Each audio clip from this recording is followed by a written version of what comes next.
Γεια σας. Εδώ έχω κάτι σπόρους ντομάτας, τους οποίους αγόρασα σε ένα φεστιβάλ ντομάτας. Έχω πάρει διάφορα πομοντόρο.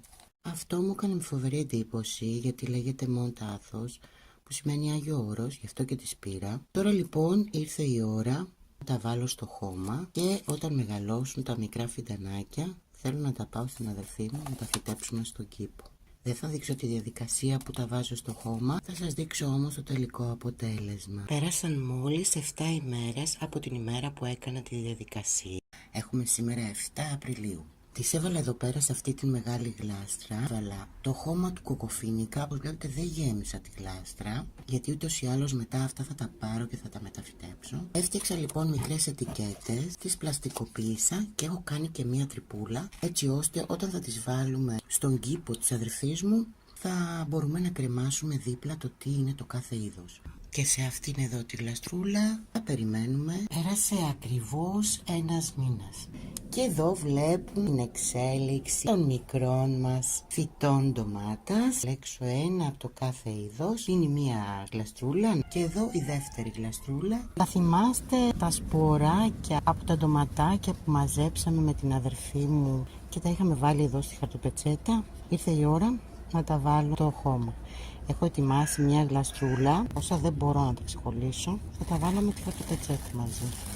Θα τα σκεπάσω λοιπόν ελαφρώς εδώ τώρα, θα ποτίσω, σε λίγο καιρό θα είναι έτοιμα. Πέρασε ένας μήνας από την ημέρα που έβαλα τα σποράκια εδώ μέσα σε αυτή τη γλαστρούλα. Πάνε καλά, σε λίγο λοιπόν θα πάει στον κήπο για να μπει στις ζαρντινιέρες.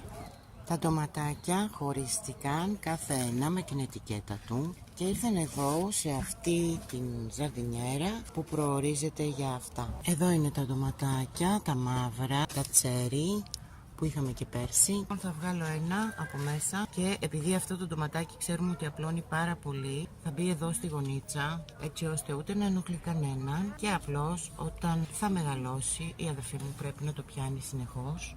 Το βάζουμε εδώ όσο πιο βαθιά μπορούμε, έτσι ώστε να βγάλει και άλλες ρίζες στον κορμό του. Εδώ θα βάλουμε αυτό. Έτσι λοιπόν θα βάλουμε όλες. Εδώ βάλαμε κάθε φυτό δίπλα στο στήριγμά του. Έχουμε φτιάξει στηρίγματα για κάθε μία, μαζί με τις ετικετούλες τους. Έτσι ώστε μεγαλώνοντας να ανεβαίνουν προς τα πάνω και να βλέπουμε ποιο είδος έχουμε στο κάθε μέρος. Ξέρουμε ότι είναι καλό μαζί με τις ντομάτες να έχουμε και βασιλικό. Εδώ λοιπόν η αδερφή μου έχει αγοράσει μια γλαστρούλα με βασιλικό, οπότε θα τα ξεχωρίσω κάθε ένα από αυτά, γιατί είναι όλα μαζί και θα μπουν και αυτά εδώ κοντά στις ντομάτες. Ο βασιλικός βοηθάει στο να έχουμε καλύτερη γεύση στην ντομάτα.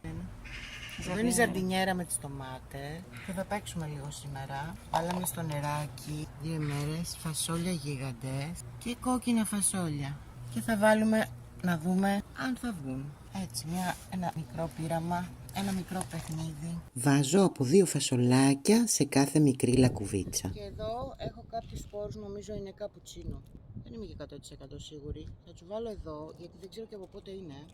Και επίσης ο καπουτσίνος είναι καλό να τον έχουμε στον κήπο μας γιατί τραβάει κάποια ζωήφια που δεν τα θέλουμε. Οπότε αφήνει τα άλλα μας φυτά στην ησυχία τους. Οπότε είναι καλό να έχουμε καπουτσίνους στο κήπο. Και βέβαια είναι για να τους θυσιάσουμε, ξεκάθαρα. Κάποιες θα λατρεύουν και κάποια άλλα ζωήφια τα λατρεύουν.